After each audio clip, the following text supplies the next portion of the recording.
Hello friends, welcome to Indian study पर आपका स्वागत है। दोस्तों, आज की इस वीडियो में मैं आप लोगों के लिए यूपी रेडियो ऑपरेटर और यूपी प्लस कांस्टेबल के लिए हिंदी का बेहतरीन टेस्ट लेकर के आया हूं, जो कि आपके आने वाले एग्जाम के लिए बेहद इंपॉर्टेंट है।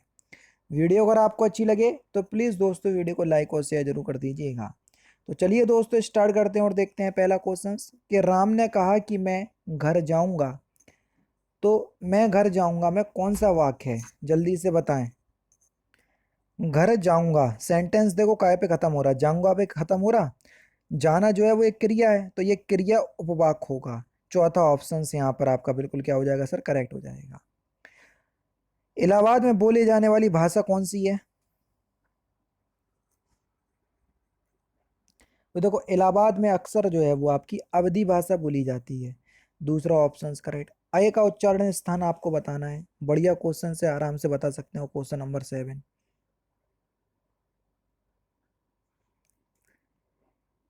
कंठ और तालव्य। चौथा ऑप्शन यहाँ पर आपका बिल्कुल करेक्ट। उड्डयन का संधि विच्छेद क्या होगा सर, जल्दी से बताओ। क्वेश्चन नंबर 8, उड्डयन का संधि विच्छेद आराम से बता सकते हो। तो उड्डयन के संधि विच्छेद की बात करें कि उड्डयन का संधि विच्छेद क्या होगा, तो सही आंसर हो जाएगा उत प्लस डयन। कौन सा ऑप्शन? पहला ही ऑप्शन करेक्ट। ता का मेल जो है वो अगर डा से हो तो ता जो है वो अपने ही पांचवें अक्षर में बदल जाता है ना। तो बस डा में बदल परिवर्तित हो गया। व्यंजन संधि का नियम है ये। पहला ही ऑप्शन करेक्ट हो जाएगा। चूरन किस प्रकार का शब्द है? आराम से आप बता सकते हो, जल्दी से बताओ। चूरन। तो दोस्तों, अगर हम बात करें चूरन की कि चूरन किस प्रकार का शब्द है, एक तद्भव शब्द है, इसका तत्सम चूर्ण होगा, है ना। नेक्स्ट क्वेश्चंस की तरफ बढ़ रहा है। चौकड़ी भूल जाना इस मुहावरे का सही अर्थ क्या है, जल्दी से बताओ। तो चौकड़ी भूल जाना इस मुहावरे का सही अर्थ हो जाएगा रहा ना सूझना। पहला ऑप्शन यहाँ पर आपका बिल्कुल करेक्ट। वैमनस्य का विलोम शब्द क्या होगा, जल्दी से बताओ। वैमनस्य का विलोम शब्द हो जाएगा आपका सोमनस्य, यानी कि दूसरा ऑप्शन बिल्कुल करेक्ट हो जाएगा। जस दूल्हा तस बनी बराता, इस कहावत का सही अर्थ क्या है सर, जल्दी से बताएं।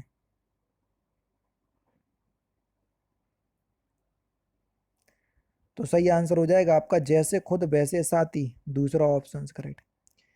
जो धरती फोड़कर जन्मता हो, उसको क्या बोलेंगे? तो उसको हम वाक्यांशों के लिए एक शब्द में क्या बोलेंगे? उद्भिज। चौथा ऑप्शन करेक्ट। पृष्ठांकन का अंग्रेजी अनुवाद क्या होगा? ऐसे क्वेश्चंस भूले भटके पूछ लिए जाते हैं। तो सही आंसर क्या हो जाएगा? इंडोर्समेंट।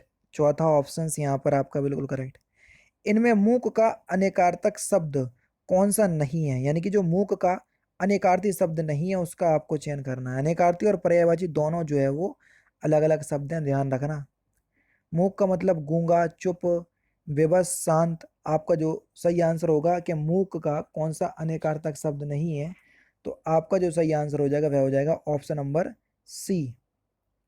सॉरी, माफ कीजिएगा। देखो, गूंगा, चुप और शांत तो होगा, जबकि बेबस जो है वो नहीं होगा। चौथा ऑप्शन होगा सी, नहीं चौथा ऑप्शन। राम की गाय चरती है, वाक्य में कौन सा कारक है? क्वेश्चन नंबर 16, जल्दी से बताओ। राम की गाय चरती है, तो देखो की कारक चिन्ह दिया। काकी के नानी ने रारी रे किस में आता है?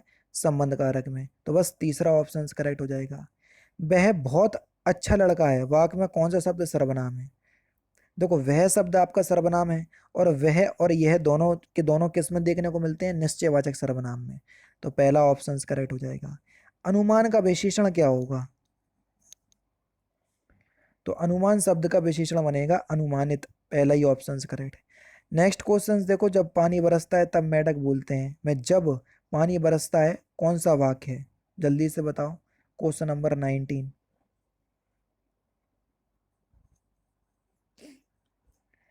तो ये एक प्रकार का कौन सा विशेषण उपवाक, क्रिया विशेषण उपवाक होगा? कौन सा क्रिया विशेषण उपवाक?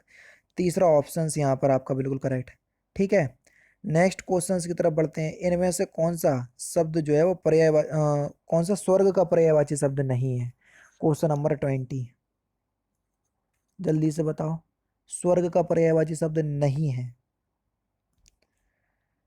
तो आराम से जो है वो आप बता सकते हैं कौन सा स्वर्ग का पर्यायवाची शब्द नहीं है। त्रिदिव। त्रिदिव जो है ये स्वर्ग का पर्यायवाची शब्द नहीं है। दूसरा ऑप्शन करेक्ट। महादेवी वर्मा को किस पुस्तक पर ज्ञानपीठ पुरस्कार मिला था? 1982 में मिला था। किस पुस्तक में मिला था इनको? तो यामा। चौथा ऑप्शन करेक्ट। सुमित्रा शब्द में कौन सा प्रत्यय होगा? प्रत्यय किसी भी शब्द के पीछे लगाए जाते हैं। तो सुमित्रा शब्द में बड़ा आ जो है वो एक प्रत्यय के रूप में है। पहला ऑप्शन करेक्ट। साकेत महाकाव्य के रचयिता कौन है? बढ़िया क्वेश्चन से बता सकते हैं। तो मैथिली शरण गुप्त जी हैं। तीसरा ऑप्शन करेक्ट। जो कभी लोकप्रिय होता है उसका सम्मान सभी करते हैं। इस वाक्य का सरल वाक्य क्या होगा? देखो, जो और उसका ये एक मिश्र वाक्य का उदाहरण है, लेकिन जब आप इसका सरल वाक्य बनाएंगे तो ये किस तरीके का बनेगा, ये आपसे पूछा गया है। 24। लोकप्रिय कवि का सम्मान जो है वो सभी करते हैं। दूसरा ऑप्शन यहाँ पर आपका बिल्कुल करेक्ट। सरासर शब्द में आपको बताना है कौन सा समास है। बढ़िया क्वेश्चन से आसानी से बता सकते हो। तो अव्ययी भाव समास होगा, और अव्ययी भाव समास का प्रथम पद जो है वो क्या होता है सर, जल्दी से बताओ? प्रधान होता है। मैंने रमेश से पत्र लिखवाया, इस वाक्य में लिखवाया कौन सी क्रिया का उदाहरण है? अब देखो, मैंने रमेश से लिखवाया यानी कि खुद काम नहीं किया। जब कर्ता कार्य में खुद शामिल नहीं होता तो वहां प्रेरणार्थक क्रिया होती है। तो बस यहाँ पर प्रेरणार्थक क्रिया है। तीसरा ऑप्शन यहाँ पर आपका बिल्कुल करेक्ट। कभी मलिक मोहम्मद जायसी द्वारा रचित पद्मावत किस भाषा में है? बढ़िया क्वेश्चन से आराम से बता सकते हो। तो पद्मावत किस भाषा में है? अवधी भाषा में। दूसरा ऑप्शन करेक्ट। दिग्दर्शन का संधि विच्छेद क्या होगा सर, जल्दी से बताओ?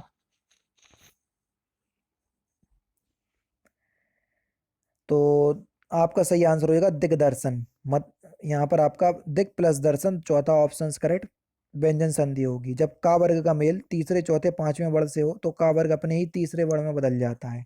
देखो, का तीसरा वर्ण का खा ग, तो गा में बदल रहा। तो बस चौथा ऑप्शन करेक्ट हो जाएगा। व्यंजन संधि का नियम है। शुद्ध वर्तनी चुनना है आपको। आशीर्वाद की शुद्ध वर्तनी कौन सी है? 29। पहला ही ऑप्शन करेक्ट है। आंखों में धूल झोंकना, इस मुहावरे का सही अर्थ क्या है? तो सही आंसर हो जाएगा धोखा देना। दूसरा ऑप्शन करेक्ट। सा का उच्चारण स्थान आपको बताना है। तो सा का उच्चारण स्थान हो जाएगा आपका तालु या तालव्य। हाथी किस प्रकार का शब्द है? हाथी। तो हाथी शब्द जो है वो एक तद्भव शब्द है। दूसरा ऑप्शन बिल्कुल करेक्ट हो जाएगा। पुजारी भगवान पीताम्बरा या पीताम्बर की पूजा कर रहा है, यहाँ पीताम्बर शब्द जो है वो किस समास में है? अब देखो, यहाँ पर पहले ही बता दिया कि भगवान पीताम्बर यानी कि पीला है अंबर जिसका, कौन? श्री कृष्ण जी, वही है ना। तो पीले अंबर वाले मेरे ख्याल से विष्णु जी हैं, है ना। तो मेरे कमेंट बॉक्स में बताइएगा, फिलहाल विष्णु जी हैं, है ना। तो बस भगवान हैं, तो जितने ही भगवान के नाम है सभी के सभी बहुब्रीहि समास में। सॉरी, कामायनी महाकाव्य के रचनाकार का नाम क्या है? सिंपल सा क्वेश्चन से कई बार बता चुका हूँ। सही आंसर हो जाएगा जयशंकर प्रसाद। चौथा ऑप्शन करेक्ट। असुरक्षित शब्द में आपको बताना है उपसर्ग। तीसरा ऑप्शन करेक्ट हो जाएगा आ और सु। निम्नलिखित में से अग्नि का पर्यायवाची शब्द बताना है कौन सा नहीं है? बता चुका हूं अनिल। ये हवा यानी कि पवन का पर्यायवाची शब्द होता है। ये जो कोष्टक में विराम चिन्ह दिया हुआ है इसका नाम क्या है?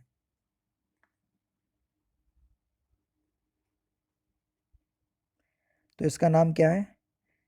तो इसको बोलते हैं हम अर्धविराम। दूसरा ऑप्शन यहाँ पर आपका बिल्कुल करेक्ट हो जाएगा। ठीक है, योजक चिन्ह तो जानते ही हो ये होता है, और जो उसके सामने लिखा हुआ है यही योजक चिन्ह आता है। अल्प विराम ये होता है। निर्देशक चिन्ह, निर्देशक चिन्ह जो है वो इस तरीके का होता है। ठीक है। कोई आदमी धन की चाहत रखता है तो कोई संतान की।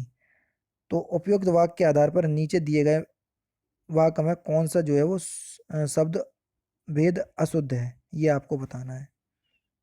38। मुझे कह रहा है प्रथम कोई सार्वनामिक विशेषण है। कोई आदमी दूसरी बार आया कोई शब्द सर्वनाम है? नहीं भैया, पहली बार जो आया, जो दूसरी बार आया, दोनों ही सर्वनाम है। ऑप्शंस में दिया कोई ऐसा? हाँ, दोनों बार आया कोई शब्द सर्वनाम का उदाहरण है। तीसरा ऑप्शन करेक्ट है। महा प्लस ईस का संधि रूप क्या होगा? महा में देखो क्या है, बड़ा आ। ईस में क्या है, बड़ी ई। यही है ना? तो जब बड़े आ का मेल बड़ी ई से होगा तो क्या बनेगा? आय बनेगा मेरे ख्याल से तो महेश होगा ये। तो महेश जो है वो किस संधि का उदाहरण है, जल्दी से बताओ। गुण संधि का उदाहरण है। तीसरा ऑप्शन यहाँ पर आपका बिल्कुल क्या हो जाएगा सर, करेक्ट हो जाएगा। निम्नलिखित में से भाववाचक का उदाहरण आपको बताना है। तो इस क्वेश्चन का आंसर आप मुझे कमेंट बॉक्स में बताएंगे। तो दोस्तों ये थे आपके हिंदी के 40 इंपॉर्टेंट क्वेश्चंस जो कि आपके आने वाले एग्जाम यूपी रेडियो ऑपरेटर और यूपी पुलिस कांस्टेबल के लिए बेहद इंपॉर्टेंट हैं। वीडियो अगर आपको अच्छी लगे तो प्लीज़ दोस्तों वीडियो को लाइक और शेयर जरूर कर दीजिएगा। बाकी फिर मिलते हैं नेक्स्ट क्लास में, नेक्स्ट सेशन में। जय हिंद, जय भारत।